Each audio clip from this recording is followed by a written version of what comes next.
Assalamualaikum warahmatullahi wabarakatuh.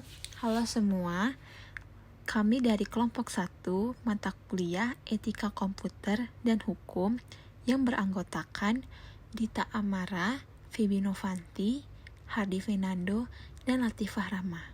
Kali ini akan mempresentasikan tentang hak merek. Pengertian merek. Merek sendiri memiliki arti yaitu suatu nama, simbol, tanda, desain, atau gabungan di antaranya untuk dipakai sebagai identitas suatu perorangan, organisasi, atau perusahaan pada barang dan jasa yang dimiliki untuk membedakan dengan produk jasa lainnya. Pengertian merek menurut Undang-Undang Nomor 15 Tahun 2001.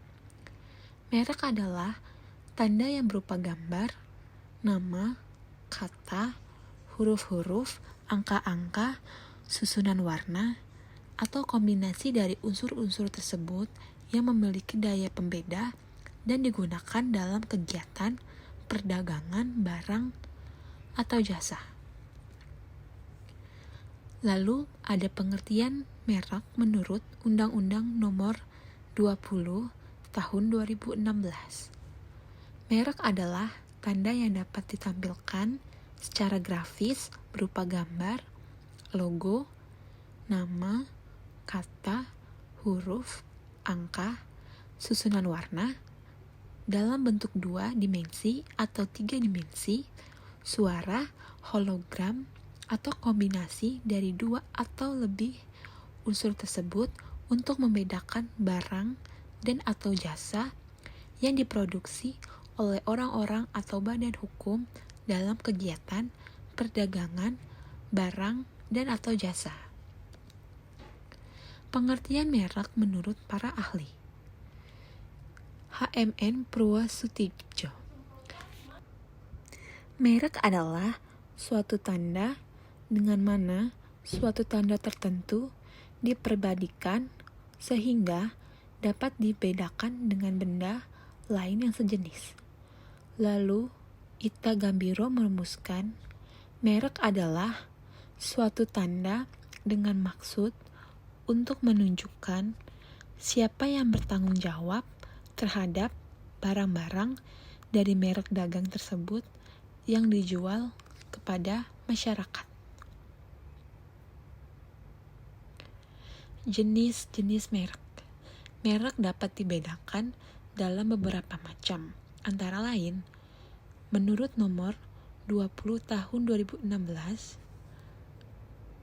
merek memiliki 3 jenis, yaitu pertama, merek dagang, merek yang digunakan pada barang yang diperdagangkan oleh seseorang atau beberapa orang secara bersama-sama atau badan hukum untuk membedakan dengan barang sejenis lainnya. Kedua, merek jasa. Merek yang digunakan pada jasa yang diperdagangkan oleh seseorang atau beberapa orang secara bersama-sama atau badan hukum untuk membedakan dengan jasa-jasa jenis lainnya. Ketiga, merek kolektif, yaitu merek yang digunakan pada barang dan atau jasa dengan karakteristik yang sama mengenai sifat, ciri umum, dan mutu barang atau jasa serta pengawasannya yang akan diperdagangkan oleh beberapa orang atau badan hukum secara bersama-sama untuk membedakan dengan barang dan atau jasa sejenis lainnya. Lalu ada pengertian hak merek. Dilansir dari Hak Kekayaan Intelektual Indonesia (HKI), hak merek merupakan bentuk perlindungan HKI yang memberikan hak eksklusif bagi pemilik merek terdaftar untuk menggunakan sendiri merek tersebut dalam perdagangan barang dan jasa atau mengizinkan orang lain menggunakan merek tersebut melalui sebuah lisensi. Memperoleh hak merek bukan berarti kita mendapat izin untuk menggunakan merek tersebut sendiri.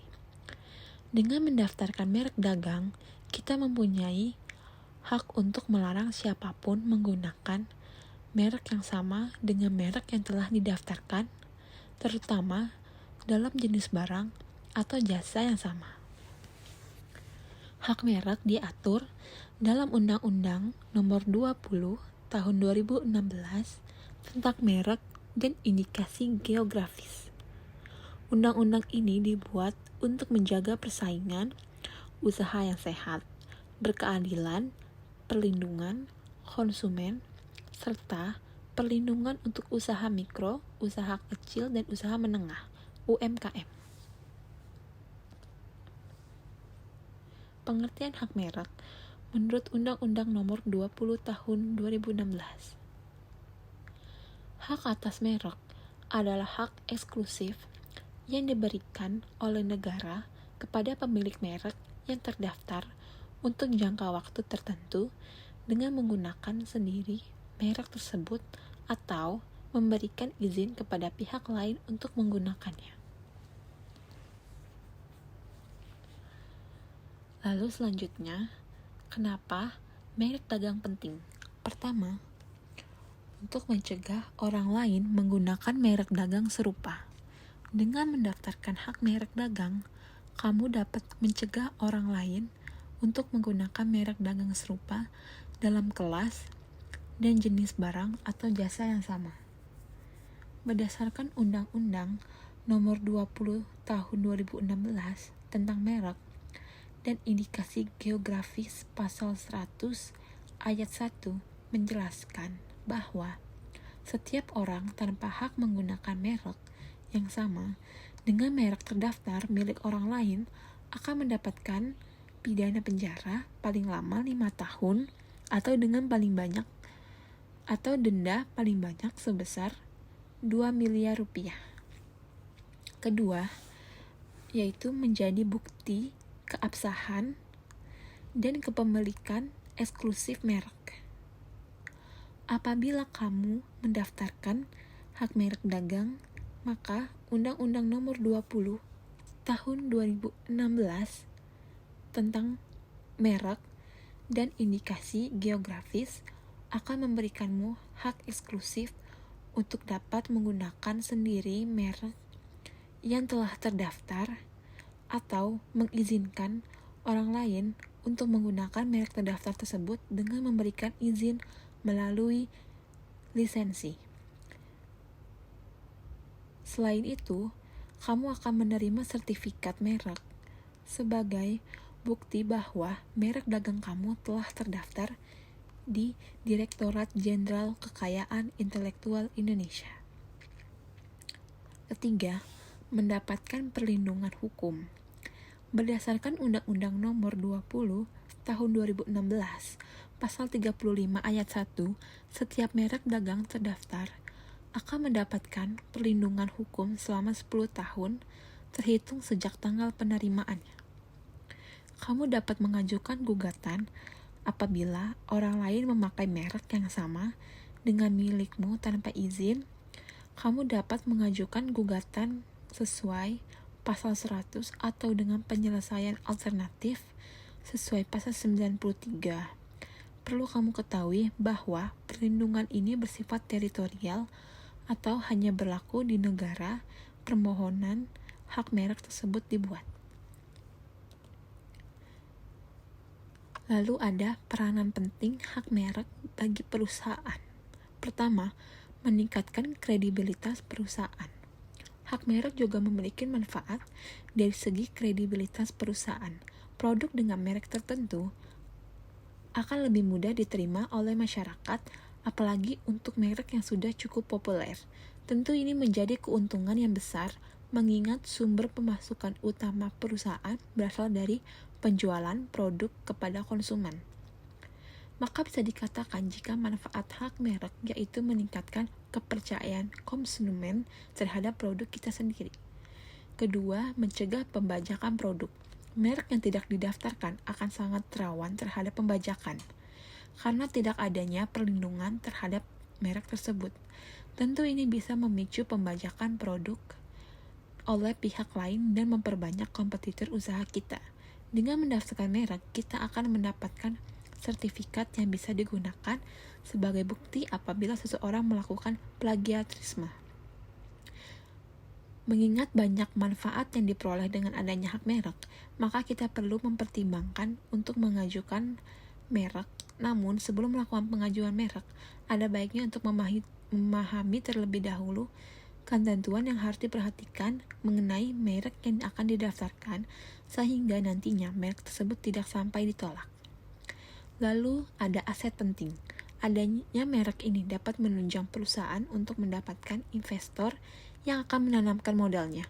Sebagaimana bisa kita lihat jika perusahaan dengan brand tertentu sangat mudah mendapatkan kucuran dana untuk mengembangkan bisnisnya dikarenakan telah memiliki hak merek. Saya Febi Novanti Azara akan melanjutkan presentasi yang sudah disampaikan oleh Dita Amara. Di slide ini menjelaskan tentang fungsi merek. Yang pertama yaitu sebagai daya pembeda dari suatu produk barang atau jasa.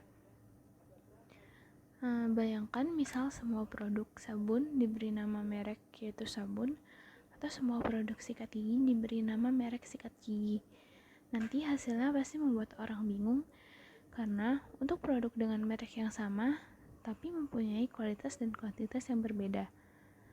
Jika kita ingin membeli sabun cuci piring dan yang akan disampaikan oleh yang menjual yaitu merek sabun cuci piring, nah nanti penjual akan memberikan banyak pilihan dengan banyak variasi harga. Maka dari itu penting adanya merek untuk membedakan produk apa yang dibutuhkan oleh pembeli nanti. Nah, namun jika yang kita sebut mereknya misalnya sabun Lifebuoy atau sabun Dove, maka nanti sabun merek itu yang akan kita dapatkan dengan menyebut mereknya tadi. Dan pasti orang juga akan mengenali asal barang atau jasa dari perusahaan Dove itu atau Lifebuoy tersebut. Nah, dari sini jelas bahwa merek juga memiliki fungsi sebagai tanda untuk mengenali asal barang atau jasa dari produsen. Nah, jika kita menyebutkan sabun Dove atau Lifebuoy, nah maka akan terbayang kualitas dari suatu sabun itu dan sekaligus level harganya. Nah, disitulah merek ini berfungsi sebagai penentu kualitas dari suatu barang atau jasa. Produsen juga akan menggunakan merek sebagai sarana promosi. Nah, tanpa merek, suatu iklan atau promosi barang atau jasa tidak akan efektif, lantaran orang jadi bertanya-tanya soal produk manakah suatu iklan itu ditampilkan. Fungsi merek selanjutnya yaitu menggambarkan jaminan kepribadian dan reputasi. Contoh di sini itu seperti membeli sebuah Datsun Go Panca, tentu berbeda jauh dengan membeli Lexus LS 500. Nah, demikian juga saat seorang mengendarainya. Performa dan citranya berbeda. Bahkan merek tersebut bisa menunjukkan kelas sosial seseorang. Dengan penjabaran itu, maka merek juga serupa janji produsen kepada konsumen dan menunjukkan value proposition. Oleh karena itu, sebagai contoh, Toyota menawarkan Agya dan saat yang sama juga menjual Camry. Reputasi yang ingin dibangun Toyota atas dua merek itu berbeda, dan ekspektasi konsumen pun berbeda atas dua produk tersebut. Fungsi selanjutnya yaitu sebagai perlindungan hukum.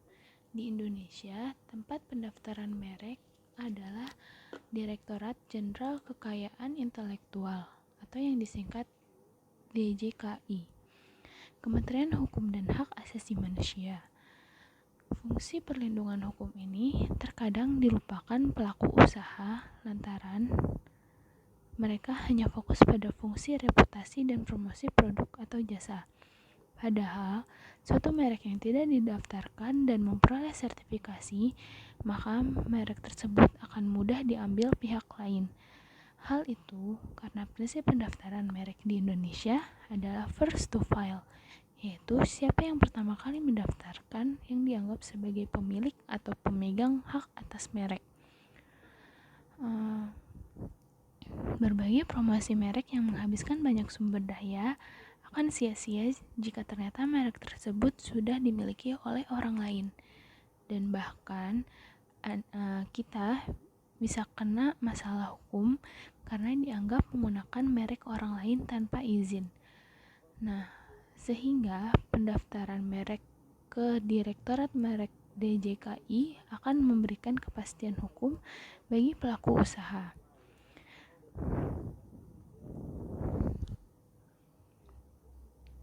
Perlindungan merek di Indonesia diatur dalam Undang-Undang Nomor 20 Tahun 2016 tentang merek dan indikasi geografis. Regulasi lainnya adalah Peraturan Menteri Hukum dan Hak Asasi Manusia Republik Indonesia Nomor 67 Tahun 2016 tentang pendaftaran merek. Selanjutnya, di sini ada prosedur pendaftaran merek. Untuk melakukan pendaftaran merek, kita harus memenuhi beberapa syarat yang sudah diatur oleh DJKI, Kemenkumham, yaitu yang pertama ada etiket atau label merek, yang kedua ada tanda tangan pemohon, yang ketiga memiliki surat rekomendasi UKM binaan atau surat keterangan UKM binaan dinas asli untuk pemohon usaha mikro dan usaha kecil. Untuk prosedur pendaftaran merek baru, di sini kita dapat meregistrasi akun kita melalui merek.dgip.go.id dan nanti kita akan diminta memasuki kode billing. Nah, sebelum kita memasukkan kode billing, kita harus memesan kode billing tersebut pada website simpaki.dgip.go.id. Setelah kita memesan kode billingnya tersebut, nanti kita akan diminta untuk melakukan pembayaran sesuai tagihan pada aplikasi Simpaki.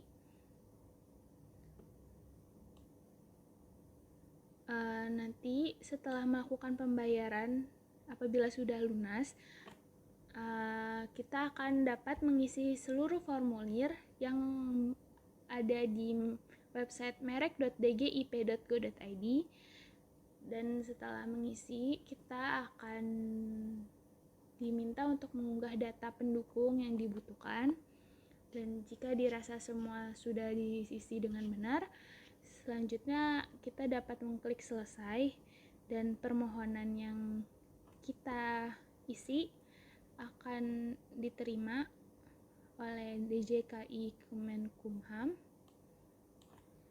Untuk biaya pendaftaran merek ini untuk umum diberikan harga Rp1.800.000 per kelas.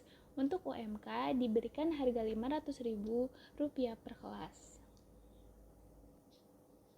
Untuk permohonan ini nantinya akan diperiksa selama 15 hari dan diberikan pengumuman selama 2 bulan.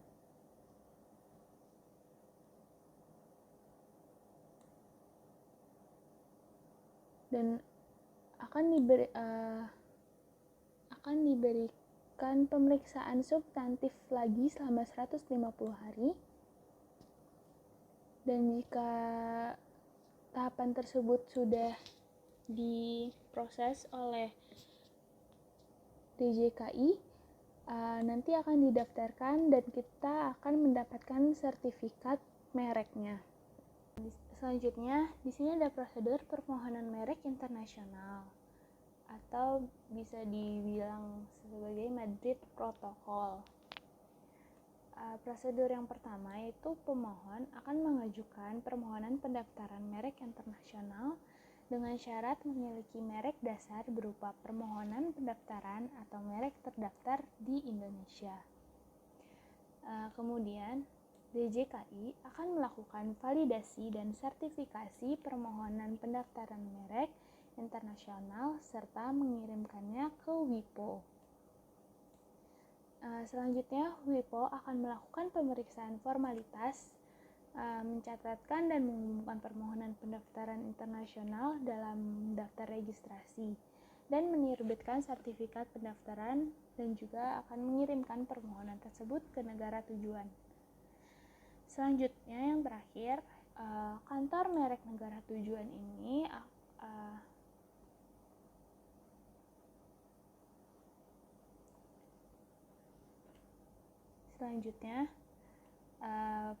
pada kantor merek negara tujuan akan diberikan ruang lingkup perlindungan permohonan pendaftaran merek internasional yang nantinya akan ditentukan berdasarkan hasil pemeriksaan substantif sesuai dengan UU Nasional negara tujuan dalam jangka waktu paling lama 12 atau 18 bulan. Permohonan pengajuan pendaftaran merek ini dapat diajukan ke banyak negara tujuan yang tergabung dalam keanggotaan WIPO melalui Biro Internasional. Untuk persyaratan dari prosedur permohonan merek internasional ini, yaitu diantaranya ada pemohon yang itu memiliki keluarga negara Indonesia, terus pemohon yang itu memiliki domisili atau tempat kedudukan hukum di wilayah Negara Kesatuan Republik Indonesia, dan terakhir pemohon yang memiliki kegiatan usaha industri atau komersial yang nyatanya di wilayah Negara Kesatuan Republik Indonesia. Dan syarat objek yang dapat diajukan yaitu pengajuan permohonan internasional hanya dapat dilakukan jika pemohon telah memiliki permohonan atau pendaftaran secara nasional di DJKI sebelumnya. Yang berhak mengajukan pendaftaran merek diantaranya ada orang atau perorangan atau individu. Yang kedua, badan hukum seperti CV, firma, dan perseroan. Yang ketiga, pemilik bersama atau merek kolektif atau kelompok. Dan di sini ada fungsi pendaftaran merek. Nah, fungsi pendaftaran merek ini yang pertama, sebagai alat bukti bagi pemilik yang berhak atas merek yang didaftarkan. Karena nanti saat kita mendaftarkan merek nanti kita akan mendapatkan sertifikat yang bisa menjadi alat bukti bahwa merek itu sudah kita patenkan. Yang kedua, sebagai dasar penolakan terhadap merek yang sama. Yang ketiga, sebagai dasar untuk orang lain memakai merek yang sama atau mencegah terjadinya barang yang atau jasa sejenis. Selanjutnya ada tingkatan merek berdasarkan tingkat pengakuan konsumen. Yang pertama, itu ada merek biasa atau normal marks.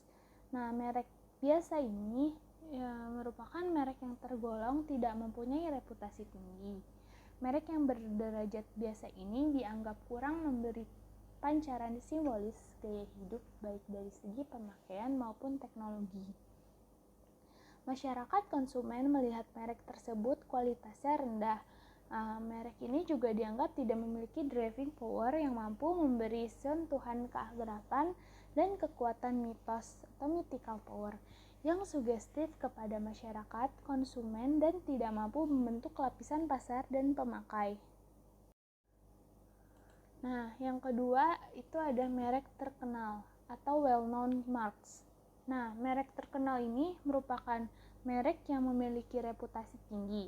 Merek ini memiliki kekuatan pancaran yang memukau dan menarik sehingga jenis barang yang berada di bawah merek itu langsung menimbulkan sentuhan keakraban atau familiar dan ikatan mitos mythical konteks kepada segala laporan konsumen. Selanjutnya di sini World Intellectual Property Organization atau WIPO memberikan batasan mengenai merek terkenal sebagaimana disepakati dalam Joint Recommendation Concerning Provision on the Protection of Well-Known Marks, bahwa faktor-faktor ini dapat digunakan untuk menentukan apakah merek tersebut masuk kategori terkenal. yaitu seperti tingkat pengetahuan atau pengakuan merek di sektor yang relevan dengan masyarakat, durasi, tingkat dan wilayah geografis dari pemakaian merek, durasi, tingkat, dan wilayah geografis dari promosi merek, durasi dan wilayah geografis dari segala pendaftaran atau permohonan pendaftaran merek, catatan keberhasilan pemenuhan hak atas merek tersebut, dan nilai merek. Pada pasal 18 Peraturan Menteri Hukum dan Hak Asasi Manusia Nomor 67 Tahun 2016 tentang pendaftaran merek atau Permenkumham 67 Tahun 2016 sebagai berikut.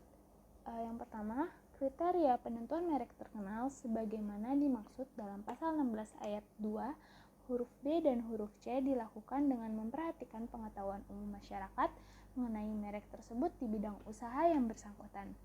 Yang kedua, masyarakat sebagaimana dimaksud pada ayat 1 merupakan masyarakat konsumen atau masyarakat pada umumnya yang memiliki hubungan baik pada tingkat produksi, promosi, distribusi, maupun penjualan terhadap barang dan atau jasa yang dilindungi oleh merek terkenal yang dimaksud.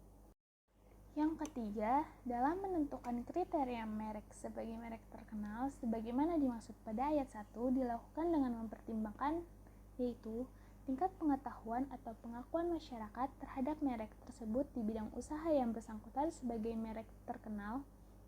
Kemudian, volume penjualan barang dan atau jasa dan keuntungan yang diperoleh dari penggunaan merek tersebut oleh pemiliknya. Selanjutnya, pangsa pasar yang dikuasai oleh merek tersebut dalam hubungannya dengan peredaran barang dan atau jasa di masyarakat. Kemudian, jangkauan daerah penggunaan merek. Kemudian, jangka waktu penggunaan merek. Terus intensitas dan promosi merek termasuk nilai investasi yang dipergunakan untuk promosi tersebut. Terus pendaftaran merek atau permohonan pendaftaran merek di negara lain. Kemudian tingkat keberhasilan penegak hukum di bidang merek khususnya mengenai pengakuan merek tersebut sebagai merek terkenal oleh lembaga yang berwenang, atau nilai yang melekat pada merek yang diperoleh karena reputasi dan jaminan kualitas barang dan atau jasa yang dilindungi oleh merek tersebut. Di sini ada merek termasyhur atau famous marks. Nah, keberadaannya seringkali berpengaruh dalam proses pendaftaran dan perlindungan merek. Beberapa negara juga memperlakukan merek termasyhur sebagai merek yang memiliki reputasi lebih tinggi daripada merek terkenal karena nama besarnya sangat sudah terkenal. Berikutnya ada perbedaan dari tingkatan merek. Itu tingkatan merek biasa, merek terkenal, dan merek termasyhur.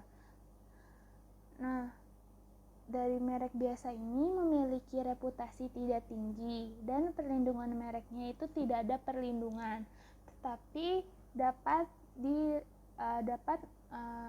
mendapatkan perlindungan dengan cara mendaftarkan mereknya ke DJKI Kemenkumham. Terus untuk merek terkenal dia memiliki reputasi tinggi dan perlindungan mereknya itu merek terkenal ini harus terdaftar pada setidaknya negara asalnya agar mendapatkan perlindungan di negara lain. Berikutnya yang terakhir ada merek termasyhur. Reputasi merek termasyhur ini sudah dikenal banyak orang. Nah, karena saking sudah dikenalnya banyak orang, maka perlindungan mereknya ini dilindungi tanpa perlu terdaftar di negara asalnya. Sekian dari saya, selanjutnya akan disampaikan oleh Kak Latifah. Merek yang tidak dapat didaftarkan. Yang pertama, bertentangan dengan ideologi negara, peraturan perundang-undangan, moralitas, agama, kesusilaan, atau ketertiban umum. Maksudnya, apabila penggunaan tanda atau merek tersebut dapat menyinggung perasaan, kesopanan, ketentraman, atau keagamaan dari khalayak umum atau dari golongan masyarakat tertentu. Contohnya, kita mendaftarkan logo dengan nama komunis. Itu akan bertentangan dengan ideologi negara. Jelas saja merek tersebut tidak dapat didaftarkan. Yang kedua yaitu sama dengan, berkaitan dengan, atau hanya menyebut barang dan atau jasa yang dimohonkan pendaftarannya. Maksudnya, apabila merek tersebut berkaitan atau hanya menyebutkan barang atau jasa yang dimohonkan pendaftarannya. Jadi, kita tidak dapat daftarin merek yang sama dengan barang kita. Contohnya, kita mempunyai produk kopi, tapi bikin logo atau merek dengan nama coffee. Hal tersebut nggak bakalan diterima karena menyebutkan nama barang atau jasa yang dimohonkan. Yang ketiga yaitu memuat unsur yang dapat menyesatkan masyarakat tentang asal, kualitas, jenis, ukuran, macam, tujuan penggunaan barang dan atau jasa yang dimohonkan pendaftarannya, atau merupakan nama varietas tanaman yang dilindungi untuk barang dan atau jasa yang sejenis. Yang dimaksud dengan memuat unsur yang dapat menyesatkan, misalkan merek kecap nomor 1 tidak dapat didaftarkan karena menyesatkan masyarakat terkait dengan kualitas barang. Merek Netto 100 gram tidak dapat didaftarkan karena menyesatkan masyarakat terkait dengan ukuran barang. Yang keempat yaitu memuat keterangan yang tidak sesuai dengan kualitas, manfaat, atau khasiat dari barang dan atau jasa yang diproduksi. Contohnya, obat yang dapat menyembuhkan 1001 penyakit, atau rokok yang aman bagi kesehatan. Yang kelima yaitu tidak memiliki daya pembeda. Maksudnya tidak memiliki daya pembeda apabila tanda tersebut terlalu sederhana, misalkan garis atau titik-titik, atau tanda tersebut terlalu rumit. Yang terakhir yaitu merupakan nama umum dan atau lambang milik umum.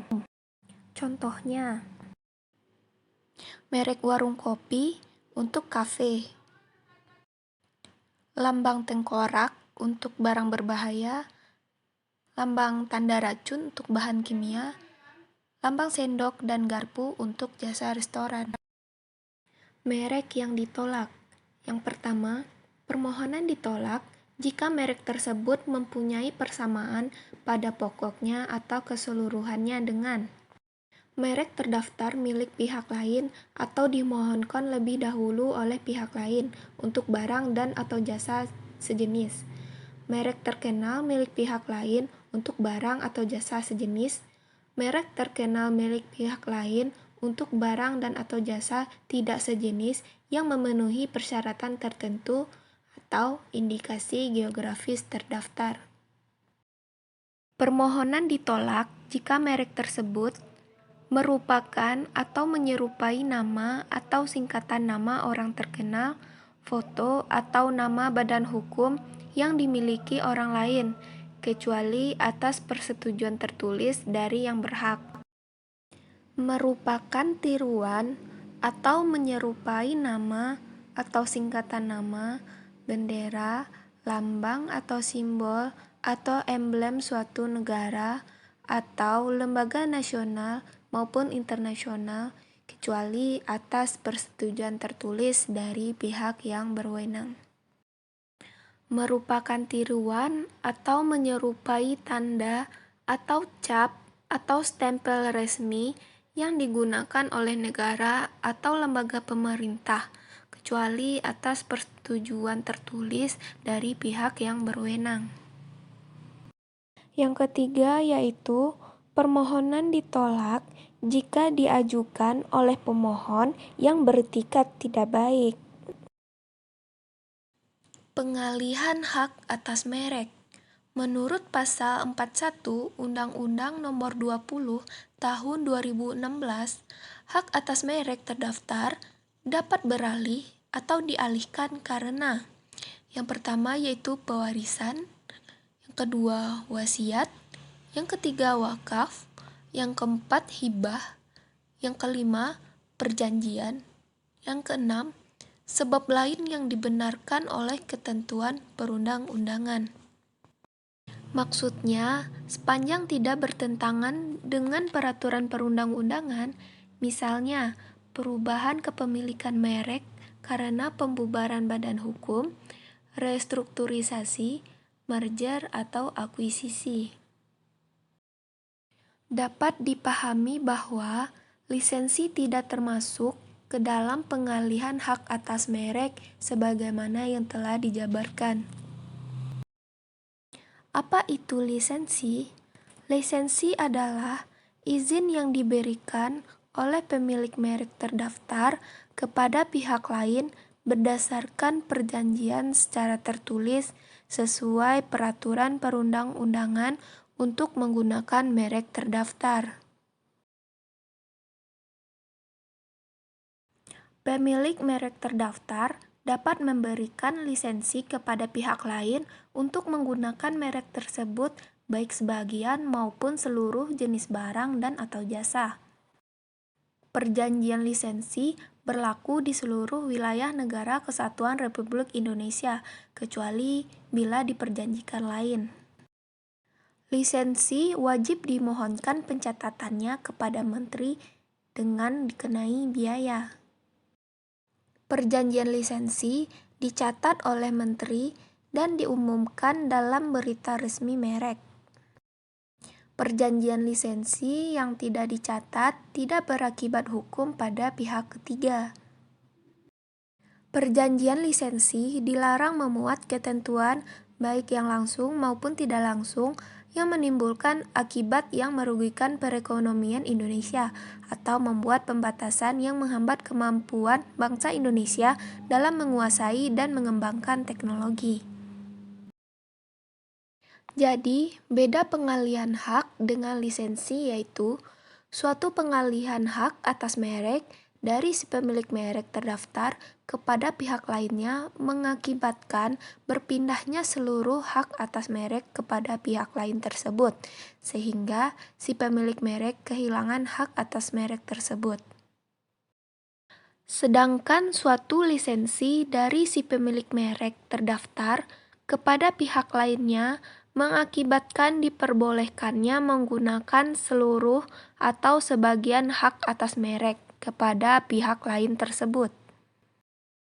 Akan tetapi, si pemilik merek masih dapat menggunakan sendiri atau memberikan lisensi kepada pihak ketiga untuk menggunakan merek tersebut. Artinya, hak atas merek tersebut tidak berpindah kepada pihak lain. Jangka waktu perlindungan hak merek. Merek terdaftar mendapat perlindungan hukum untuk jangka waktu 10 tahun sejak tanggal penerimaan. Perpanjangan merek terdaftar. Jangka waktu perlindungan dapat diperpanjang untuk jangka waktu yang sama. Permohonan perpanjangan diajukan secara elektronik atau non-elektronik dalam bahasa Indonesia oleh pemilik merek atau kuasanya dalam jangka waktu 6 bulan sebelum berakhirnya jangka waktu perlindungan bagi merek terdaftar tersebut dengan dikenai biaya. Permohonan perpanjangan masih dapat diajukan dalam jangka waktu paling lama 6 bulan setelah berakhirnya jangka waktu perlindungan merek terdaftar tersebut dengan dikenai biaya dan denda sebesar biaya perpanjangan. Penghapusan merek terdaftar. Yang pertama, penghapusan merek oleh pemilik merek. Menurut pasal 72 ayat 1 Undang-Undang Merek, penghapusan merek terdaftar dapat diajukan oleh pemilik merek kepada Menteri. Permohonan penghapusan tersebut dapat diajukan sendiri atau melalui kuasanya. Jika merek yang akan dihapus masih terikat perjanjian lisensi, maka penghapusan hanya dapat dilakukan jika disetujui secara tertulis oleh penerima lisensi. Hal itu dikecualikan jika dalam perjanjian lisensi Penerima lisensi dengan tegas menyetujui untuk mengesampingkan adanya persetujuan tersebut. Yang kedua yaitu penghapusan merek oleh Menteri. Menurut Pasal 72 Ayat 6 Undang-Undang Merek, penghapusan merek terdaftar dapat dilakukan atas prakarsa Menteri karena alasan sebagai berikut. Yang pertama, memiliki persamaan dengan indikasi geografis. Yang kedua, bertentangan dengan ideologi negara, peraturan perundang-undangan, moralitas, agama, kesusilaan, dan ketertiban umum. Yang ketiga, memiliki kesamaan pada keseluruhannya dengan ekspresi budaya tradisional, warisan budaya tak benda, atau nama atau logo yang sudah merupakan tradisi turun-temurun. Penghapusan tersebut dapat dilakukan setelah mendapat rekomendasi dari Komisi Banding Merek. Yang ketiga yaitu penghapusan merek oleh pihak lain. Menurut Pasal 74 Ayat 1 Undang-Undang Merek, penghapusan merek terdaftar dapat pula diajukan oleh pihak lain dalam bentuk gugatan ke pengadilan niaga. Penghapusan oleh pihak lain bisa dilakukan dengan alasan merek tersebut tidak digunakan selama 3 tahun berturut-turut. Selanjutnya yaitu perlindungan hak merek. Yang pertama, adanya perlindungan hak merek diperoleh setelah dilakukan pendaftaran merek. Merek yang sudah didaftarkan disebut merek terdaftar. Sering disimbolkan dengan tanda R atau registered. Setelah merek atau tanda TM, trademark, setelah merek. Yang kedua, perlindungan hak merek dimaksudkan untuk melindungi pemilikan atas merek, investasi dan goodwill atau nama baik dalam suatu merek, dan untuk melindungi konsumen dari kebingungan menyangkut asal-usul suatu barang atau jasa. Perlindungan hak merek dilakukan melalui pendaftaran hak merek. Jenis perlindungan merek. Yang pertama, perlindungan merek preventif. Perlindungan preventif merupakan upaya yang mengarahkan pada tindakan yang bersifat pencegahan. Tujuannya untuk meminimalkan peluang terjadinya pelanggaran merek dagang. Upaya ini lebih ditekankan pada pengawasan pemakaian merek. Perlindungan terhadap hak eksklusif pemegang hak atas merek dagang, terkenal asing, dan anjuran kepada pemilik merek untuk mendaftarkan mereknya agar haknya terlindungi. Yang kedua, perlindungan merek represif. Perlindungan represif adalah upaya yang dilakukan untuk menyelesaikan atau menanggulangi suatu peristiwa atau kejadian yang telah terjadi. Perlindungan hukum represif ini diberikan apabila telah terjadi pelanggaran hak. Selanjutnya yaitu prinsip perlindungan hak merek. Yang pertama, merek yang dilindungi adalah merek yang terdaftar. Yang kedua, mulai perlindungan adalah semenjak filing date atau waktu yang dimasukkan pendaftaran. Yang ketiga, pemilik merek memiliki hak eksklusif. Yang keempat, waktu perlindungan dapat diperpanjang. Yang kelima, hak merek ini dapat dialihkan melalui hibah, waris, wasiat, lisensi, atau sebab lain yang dibenarkan oleh undang-undang. Yang terakhir, perlindungan merek tidak berlaku absolut atau tidak boleh bertentangan dengan kesusilaan, moral, agama, dan ketertiban. Pembatalan hak merek. Gugatan pembatalan diajukan oleh pihak yang berkepentingan ke pengadilan niaga. Yang pertama, pihak yang berkepentingan diantaranya pemegang hak merek, jasa atau yayasan di bidang konsumen, majelis atau lembaga keagamaan, pemilik merek yang belum terdaftar setelah mengajukan permohonan pendaftaran. Yang kedua, alasan gugatan pembatalan.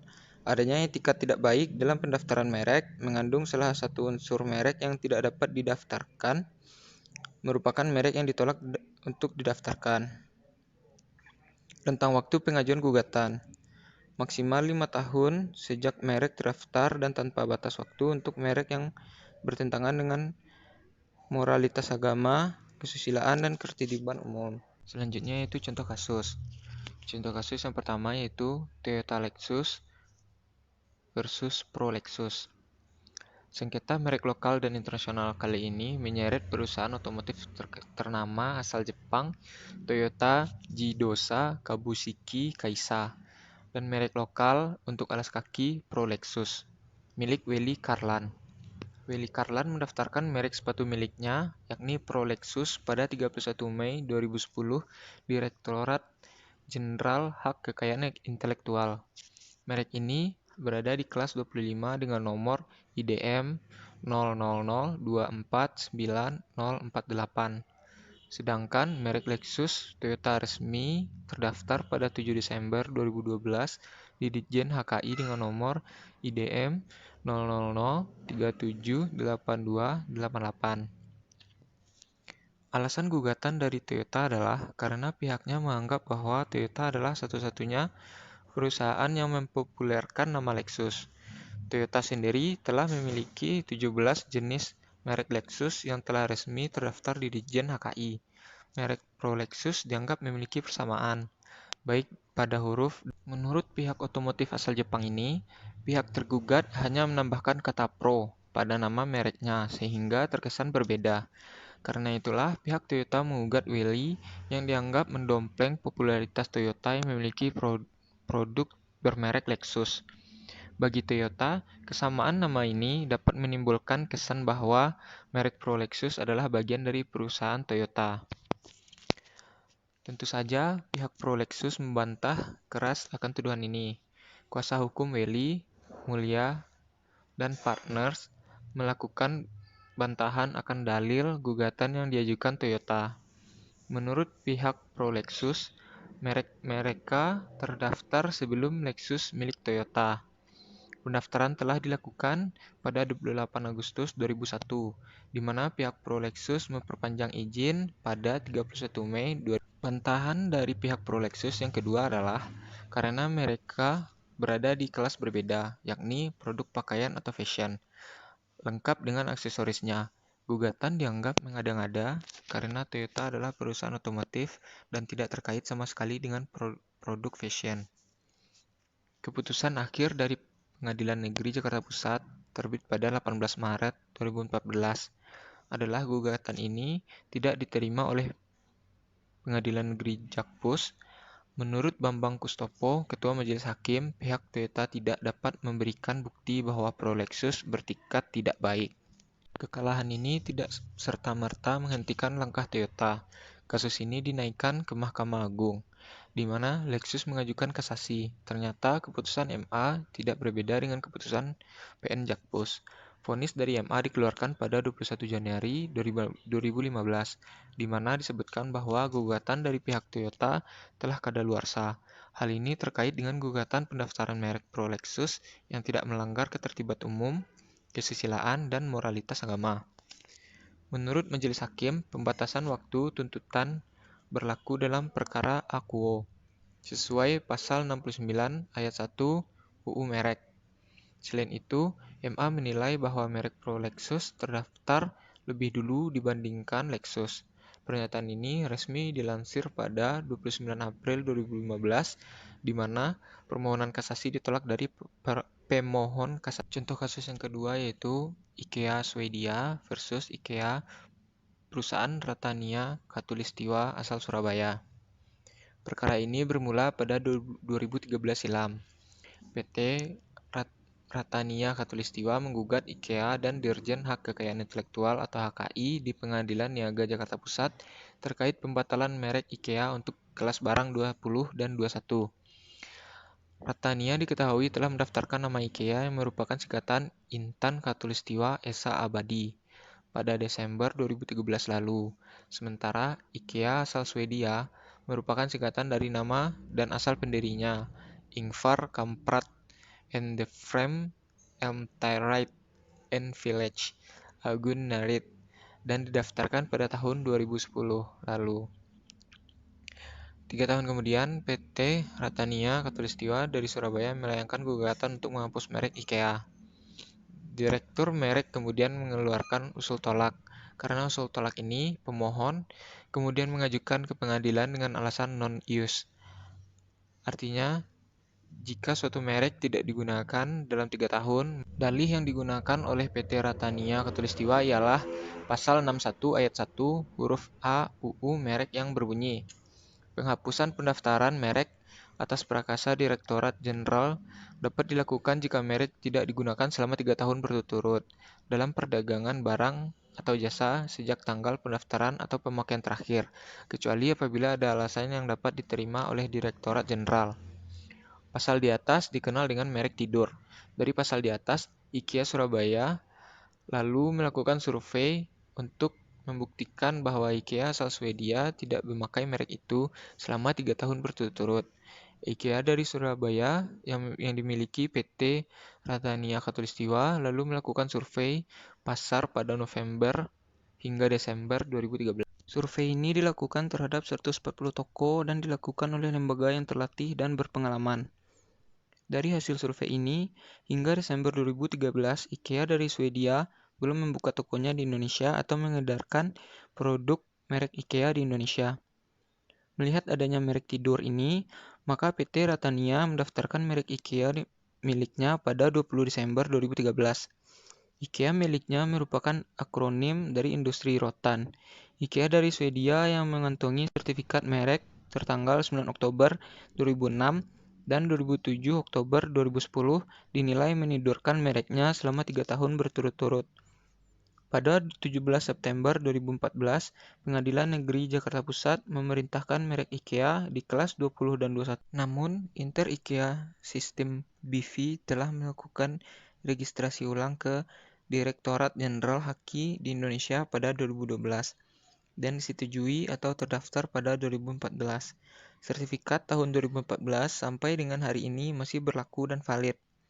Dilisensikan secara eksklusif oleh Inter IKEA Sistem BV ke PT Hero Supermarket.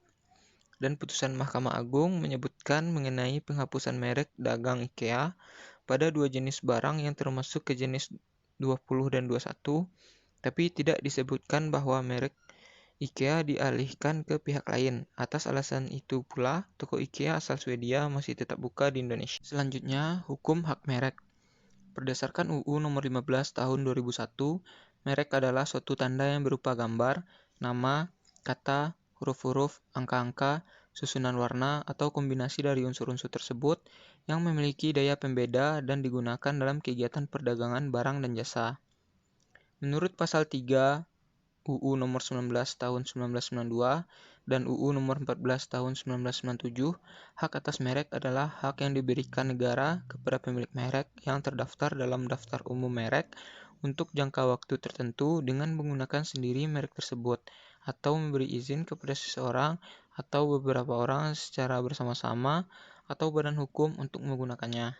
Pasal 90 UU Nomor 15 Tahun 2001, barang siapa dengan sengaja dan tanpa hak menggunakan merek yang sama pada keseluruhannya dengan merek terdaftar milik pihak lain untuk barang atau jasa yang sejenis yang diproduksi atau diperdagangkan akan dipidana dengan pidana penjara paling lama 5 tahun dan denda paling banyak 1 miliar rupiah. Yang kedua, Pasal 91 UU Nomor 15 Tahun 2001, barang siapa dengan sengaja dan tanpa hak menggunakan merek yang sama pada pokoknya dengan merek terdaftar milik pihak lain untuk barang atau jasa yang sejenis yang diproduksi dan diperdagangkan dipidana dengan pidana penjara paling lama 4 tahun atau denda paling banyak 800 juta rupiah. Yang ketiga, Pasal 93 UU Nomor 15 Tahun 2001, barang siapa dengan sengaja dan tanpa hak menggunakan tanda yang dilindungi berdasarkan indikasi hingga asal pada barang atau jasa sehingga dapat memperdaya dan menyesatkan masyarakat mengenai asal barang atau asal jasa tersebut, dipidana dengan pidana penjara paling lama 4 tahun dan denda paling banyak. Mungkin sekian dari presentasi kelompok kami. Apabila ada kesalahan mohon dimaafkan. Assalamualaikum.